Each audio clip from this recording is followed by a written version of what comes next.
What's up, guys? Let's take a look at another CodeWars exercise. This one's called Custom Christmas Tree. They're going to ask us to draw a triangle-shaped tree of the height given and with the characters given. These are like the leaves or the ornaments on the tree. And so if they say 3, then we go 1, 2, 3 with spaces in between, you'll see. And if they say 6, we'll go all the way up to 6, getting wider. Then the base is also a bit higher too. They say the trunk increases every 3. So if it's 3, 4, 5, trunk is 1, 6, 7, 8, it'd be 2. And if we had any that were 9, 10, 11, that would be 3. So what makes this really interesting, and you can see it in this example here, is that the leaves or the ornaments cycle.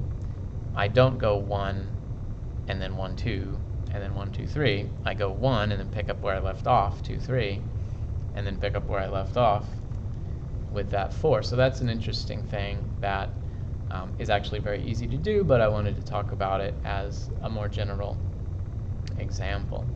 So let's see what I'm talking about. This idea is called a cycle. Let's make a function called cycle.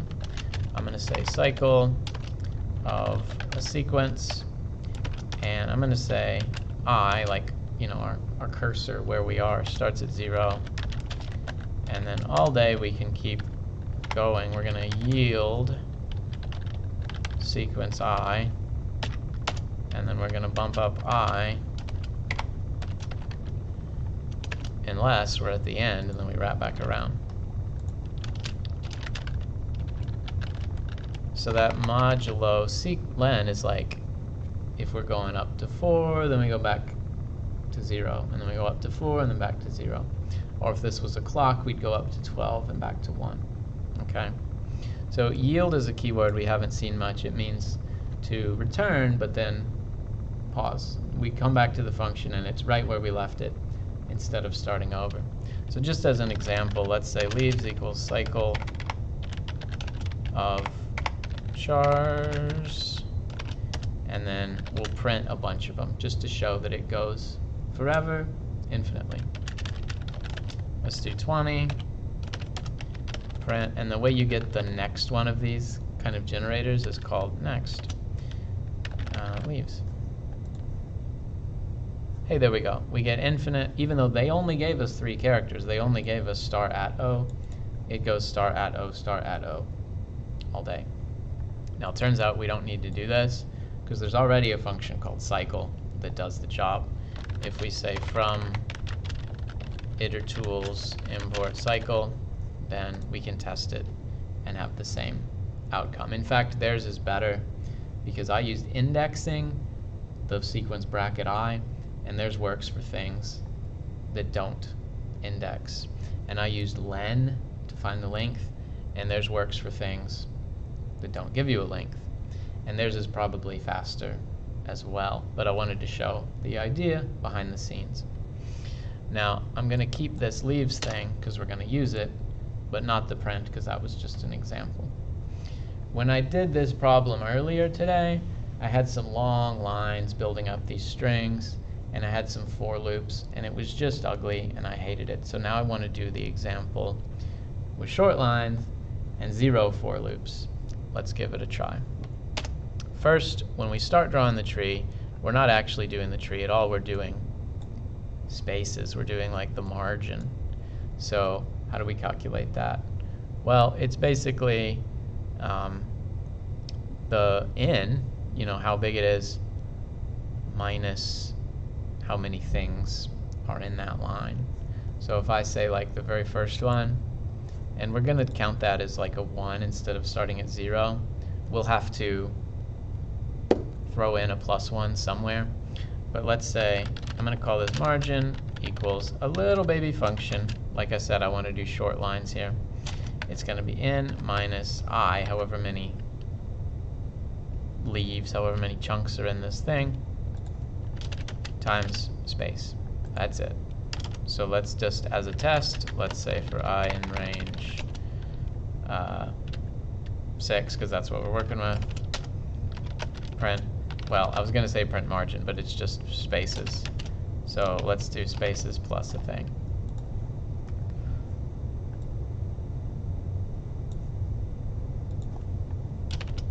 margin I, of course. Okay, so that has them scooted over the right amount. This is like the first line starts here, the next one starts here, the next one starts here, etc. You know what? Since we're doing short lines, let's bump up the text size a little bit. So this one starts here. That is like where we're starting, okay? Now what's next is the actual content of the leaves. I'm going to call it bough, because that's like a row of a tree, right? A branch. So that's going to be another little baby function. And it's going to say, we need to go next in that cycle a couple times.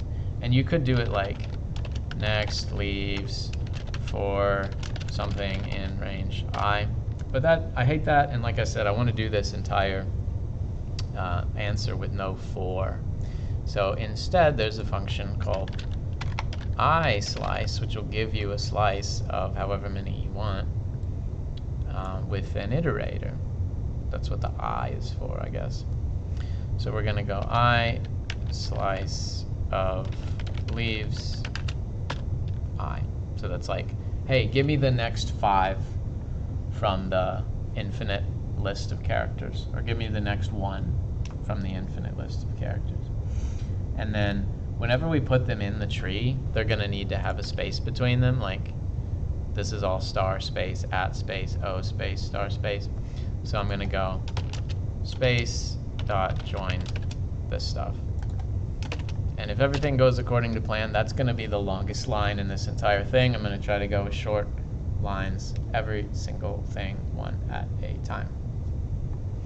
So let's print some of those just as a test. Okay, for I in range 6, print bow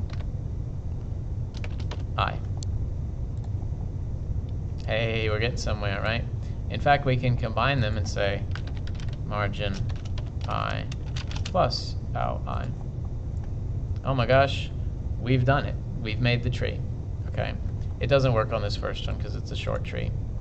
So let's call that something. Let's call that line. And now, boom, we know how to make a line, okay? The body of the tree is just some lines. So it's this line function applied to a range, right? Like range 1 to n plus 1. And that's because the first one, I'm calling that 1 instead of 0, and I'm calling this 2 instead of 1, because that's how many things are in the bow. So I'm going to say we're going to map line onto that thing. And then map is a way to apply it, to, like apply a function to a sequence. It's basically the same as line I for I in range n plus 1, but I wanted to avoid 4 this time, so let's do it. And then let's do the trunk. Now, we could have done the trunk first, because it is very consistent. It's just the same margin every time in a little pipe character. But doing it now means we can use the margin that we already made. So we can say it's margin 1, because it's what a margin would be if there's one character, which there is, plus the pipe character. And then I want to make the right amount of them. And this is going to be a list, which it doesn't have to be, but I like it. So I'm going to go times in /3.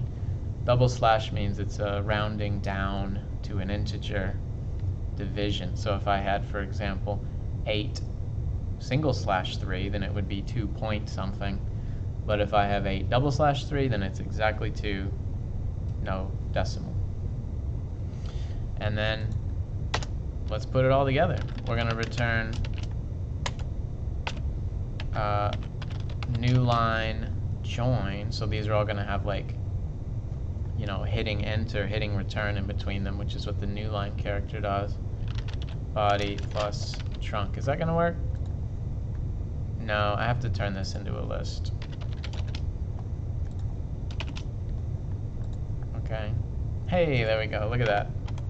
This is, in my opinion, a nice way to write it. We could do fewer lines, but it would be long lines and kind of hard to read. Like, for example, you could do the margin and the bow in the same thing. I could just, drag this into there and drag this into there. But giving them names means that, one, we can make them one at a time. Two, we can read them one at a time. And three, we can actually separate them and use the margin over here, whereas I couldn't do that if it was just lost in the line stuff. So let's hit attempt to make sure the entire function works. Hey, it does. I think that's beautiful. Let's see the solutions from other people. This guy, iter_tool cycle, center method. I've never used the center method on strings, but obviously it would help. And then does it give you spaces on the right side too? You might have to take those off. And then you're using extend to add to this list that we're making, and then you join it. That's great. I ended up doing the body and trunk separately, but mine said body plus trunk and his says tree. That's pretty great. This one,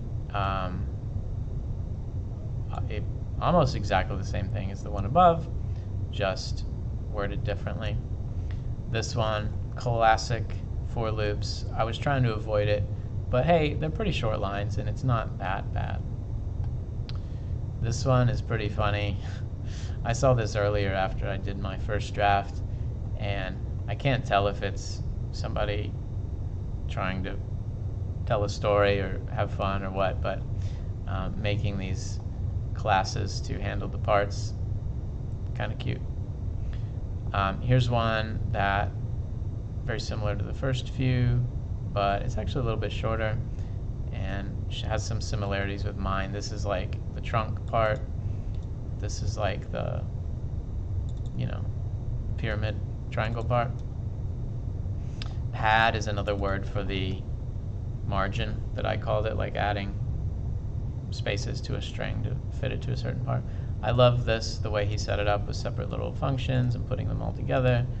And it's even got map row range, which is the same thing I did. I just called it map line range. Really nice. Even this one, which is long, I kind of like the way this person spaced it out and did each thing one step at a time, and it's not just one big blob, So that's really great. I really enjoyed this problem. It's, a seasonal Christmas thing, but it also lets us try some new tricks, not only for making our code look good, but for making it do the job, in the first place. So there you go. It's a fun one.